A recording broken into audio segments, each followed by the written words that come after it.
So here we have the BMW Sports Touring 320i X-Drive M Sport Shadow Edition Automatic on a 68 plate.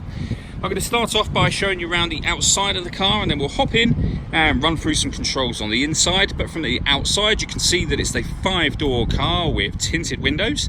Let's start off inside the boot and then work our way around the rest of the car from there.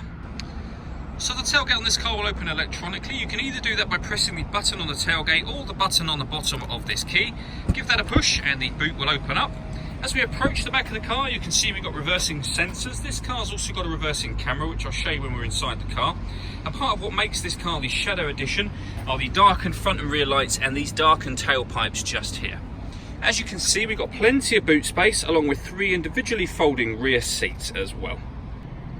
Okay, so we're just going to work our way back round to the front of the car and then we'll hop in and run through some controls on the inside. But now that we've done a full circle of it, you can see that it's in excellent condition the whole way round. Just briefly before we climb in, I think it's well worth seeing the interior from this exterior point of view. There's plenty to run through on the dashboard, so let's hop in and we'll do that right now. Okay, so now that we're inside the car, we're going to start with the dials. On the left-hand side, we have the fuel gauge, followed by the speedometer, then the rev counter and the coolant temperature gauge. In the middle, you can see the total miles for this car, which are 5,789. The information displayed above that can be changed using a button on the end of the indicator stalk for various different bits of trip computer information. If we back out to the steering wheel, on the left-hand side, we have cruise control and speed limiter, and on the right-hand side, stereo and phone controls, including voice activation for the phone. So you can hit that button, ask it to dial anyone in your contacts list, and it will do that for you without you having to take your phone from your bag or pocket. That is, of course, once you paired your phone up, which is done in the central area, and I'll show you that in just a moment. Behind the steering wheel, we have this minus and plus paddle on the other side. That is so that you can change gear manually with this automatic gearbox. So over in the center, we have the stereo for the car. So you can, music-wise, you can listen to DAB radio, FM radio, and AM radio. We have a CD player. We can stream music wirelessly via Bluetooth audio as well, and we've got USB input, so plenty of ways to listen to your music. All of the movements I'm making with this screen are all being done using the iDrive system, which is essentially this dial. You can twist it to select things, push it down to enter certain menus, and it also moves to the right, to the left, up and down like a joystick, so like this, which becomes useful within certain menus.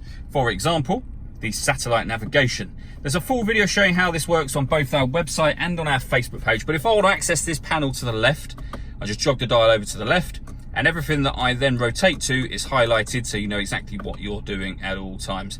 This car's also got a reversing camera, as I mentioned before. So it's a full color camera, which you can see working just there.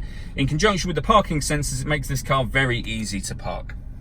Working our way down, we have the dual zone climate control. So you can adjust the passenger and driver temperature, the fan speed up and down. Once you're happy with those settings, that button will turn the air conditioning off or back on again. Or you can hit auto and the car will take control of the fan speed to maintain those temperatures for you. You can override that by pressing the auto button again. For those colder winter days, we've also got heated driver and on the other side passenger seats with 3 different heat settings each. Beneath that, we have 2 cup holders and a 12-volt charging socket, the gear lever for the fully automatic gearbox, and then in front of that, these buttons just here. So that one turns off the traction control.